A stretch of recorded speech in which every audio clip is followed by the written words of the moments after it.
মহাভারতের যুদ্ধ শেষ হয়ে গিয়েছে, কিন্তু কুরুক্ষেত্রের ভূমি তখনও সরব ছিল। মাটিতে রক্ত শুকিয়ে গিয়েছিল, কিন্তু আকাশে করুণার ভার এখনও ভেসে আসছিল। যে শঙ্খধ্বনিতে যুদ্ধ শুরু হচ্ছিল সেগুলো সব স্তব্ধ হয়ে গেছে, শুধু একটাই শব্দ ধ্বনিত ছিল, আর সেটা বিলাপের। হস্তিনাপুরের রাজপ্রাসাদ আর রাজপ্রাসাদ ছিল না, হয়ে উঠেছিল শোকের ঘর। যেখানে একসময় শত পুত্রের হাসিতে রাজপ্রাসাদ ভরে উঠত, সেখানে এখন শুধুই শূন্যতা। গান্ধারী, যিনি সারা জীবন চোখ বাঁধা অবস্থায় কাটিয়েছিলেন, আজ প্রথমবার অন্তর দিয়ে সবকিছু দেখছিলেন। পুত্রদের মৃত্যু, বংশের অবসান আর ধর্মের নামে ধ্বংস। যখন শ্রীকৃষ্ণ সেখানে পৌঁছালেন, কোনো জয়ধ্বনি হয়নি, কোনো শঙ্খ বাজেনি, শুধু গান্ধারীর কাঁপা ক্রুদ্ধ কণ্ঠধ্বনিত হল, মাধব, তুমি সব জানতে, তবুও তুমি এটি হতে দিলে। তুমি জানতে এই যুদ্ধ আমার সন্তানদের গ্রাস করবে, কুরুবংশ ধ্বংস হবে, তবুও তুমি থামাওনি। কৃষ্ণ শান্ত কণ্ঠে বললেন, ধর্মের পথ কঠিন মাতা। গান্ধারী তখন ক্রুদ্ধ কণ্ঠে বললেন, যে ধর্ম আমার গর্ভকে শ্মশান বানিয়ে দিল, সেই ধর্মের ফল তুমিও ভোগ করবে মাধব। যেমন আমার বংশ ধ্বংস হয়েছে, তেমনি তোমার বংশ তোমারই চোখের সামনে ধ্বংস হবে। এটি কোনো সাধারণ নারীর অভিশাপ ছিল না, এটি ছিল তপস্যা, ত্যাগ ও মাতৃত্বের শক্তি থেকে জন্ম নেওয়া বাক্য। এরপর থেকে সবকিছু বদলে যেতে শুরু করল। যাদবদের মধ্যে কলহের বীজ বোনা হয়ে গিয়েছিল এবং ক্রমশ তা বৃক্ষের আকার নিচ্ছিল। দ্বারকা, যা সমুদ্রের তীরে দৃঢ়ভাবে দাঁড়িয়েছিল, এখন তাতে কালের নজর পড়েছে। শ্রীকৃষ্ণ, যিনি গোকুলে মাখন চুরি করতেন, গোবর্ধন পর্বত তুলেছিলেন, গীতা উপদেশ দিয়েছিলেন, এখন এমন এক পথে এগিয়ে চলেছেন যেখানে কোনো ঐশ্বরিক শক্তি নয়, শুধু লীলাই অবশিষ্ট। শাস্ত্র বলে, যখন ধর্ম তার কাজ সম্পূর্ণ করে, তখন অবতারও বিদায়ের প্রস্তুতি নেন।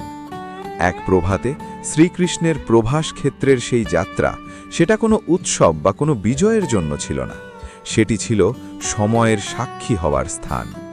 একদিন নিঃশব্দে কৃষ্ণ বনভূমির দিকে এগিয়ে গেলেন। কোনো রথ নেই, কোনো শঙ্খধ্বনি নেই, শুধু তার পদচারণ এবং সময়। একটি বটগাছের নিচে বসলেন। হাতে তার সেই বাঁশি, যা একদিন বৃন্দাবনকে মাতিয়েছিল, আজ তা নীরব। স্মৃতিগুলো একে একে ভেসে উঠছিল। কারাগারে জন্ম, যমুনা পার হওয়া, নন্দের বাড়ি। কিন্তু এটি কোনো আসক্তি ছিল না, বরং ছিল গ্রহণ। ঠিক তখনই দূরে এক শিকারী, জরা, সে কোনো দুষ্ট ব্যক্তি নয়, শুধু জীবিকার জন্য শিকার করত। আলো ছায়ার বিভ্রান্তিতে সে কৃষ্ণের পদকে হরিণ ভেবে তীর ছুঁড়ে দেয়। তীর এসে লাগে কৃষ্ণের পায়ে। তারপর সময় থমকে যায়। শ্রীকৃষ্ণের মুখে না ছিল কোনো যন্ত্রণা, না কোনো বিস্ময়, ছিল শুধু এক গভীর নিঃশ্বাস আর চোখে শান্ত এক গ্রহণযোগ্যতা। জরা দৌড়ে সামনে এগিয়ে এলো। কাছে গিয়ে যখন সে প্রভুকে দেখল, তার সমস্ত সাহস যেন মুহূর্তেই ভেঙে পড়ল। তার সামনে কোনো বনবাসী ছিল না, কোনো সাধারণ মানুষও নয়। সে চিনতে পারল, ইনিই সেই শ্রীকৃষ্ণ, যার কাহিনী সে শৈশব থেকে শুনে এসেছে। সে কাঁপতে লাগল, তার হাত থেকে ধনুক পড়ে গেল, মুখে কোনো কথা এলো না। সে মাটিতে লুটিয়ে পড়ল। অনুশোচনা শব্দের উপর নির্ভর করে না, তার দেহ নিজে থেকেই নত হয়ে গেল। তার কণ্ঠ ভেঙে যাচ্ছিল, আমাকে ক্ষমা করে দিন প্রভু, আমার থেকে খুব বড় ভুল হয়ে গেছে। শ্রীকৃষ্ণ তার দিকে তাকালেন। তার দৃষ্টিতে কোনো শাস্তি বা কোনো প্রশ্ন ছিল না। তিনি ধীরে ধীরে বললেন, না জরা, এটা তোমার ভুল নয়, এটি বিধির বিধান ছিল। যা হওয়ার ছিল তাই হয়েছে। এটা কোনো ভুল নয়, এটাই ঘটার কথা ছিল। এই ক্ষমা সাধারণ নয়, এটি এমন এক স্তরের ক্ষমা যেখানে অপরাধ ও দণ্ড দুটোই বিলীন হয়ে যায়। জরা কাঁদছিল, কিন্তু তার সেই কান্না আর ভয়ের ছিল না, ছিল মুক্তির। শ্রীকৃষ্ণ তাকে উঠে দাঁড়াতে বললেন। তিনি জানালেন, এই ঘটনার ভার তাকে বহন করতে হবে না। যা হয়েছে তা কোনো এক ব্যক্তির কারণে নয়, এ ছিল সময়ের গতি। সেই মুহূর্তে শ্রীকৃষ্ণ বাঁশির দিকে তাকালেন। যে বাঁশি অসংখ্য হৃদয়কে পথ দেখিয়েছিল। তিনি সেটি হাতে নিলেন ঠিকই, কিন্তু বাজালেন না, কারণ সেই সুর আর অবশিষ্ট নেই, বার্তা ইতিমধ্যেই সম্পূর্ণ হয়ে গেছে। তার দৃষ্টি অন্তরের দিকে ফিরে গেল। সেখানে কোনো স্মৃতি ছিল না, কোনো অনুশোচনা নয়, ছিল শুধু পূর্ণতা। তিনি সেই নাম স্মরণ করলেন যা তার অস্তিত্বের মূল, রাধা। এই আহ্বান শব্দের নয়, অনুভূতির। কিছুক্ষণ পর তার দেহ স্থির হয়ে গেল। দাপর যুগের কৃষ্ণের লীলার বিরাম ঘটল। জরা সেখানেই বসে রইল।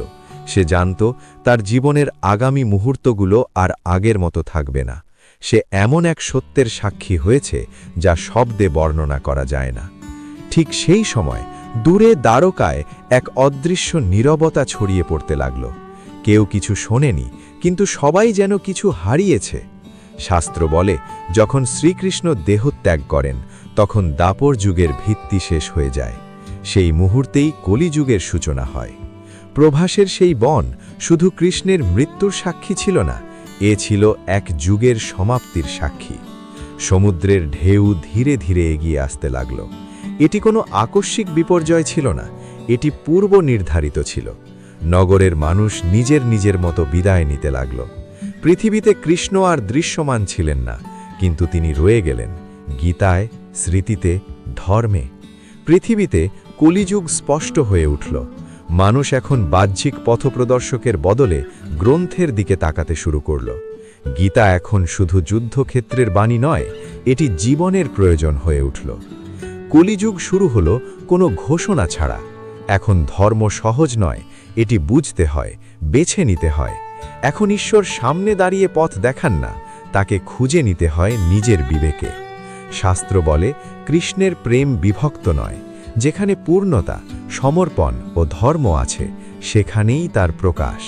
সময় কেটে যায়, গল্প বদলে যায়, ভাষা বদলে যায়, কিন্তু শ্রীকৃষ্ণের উপস্থিতি থাকে। কোথাও গীতার শ্লোকে, কোথাও মায়ের শিক্ষায়, কোথাও যোদ্ধার সংযমে।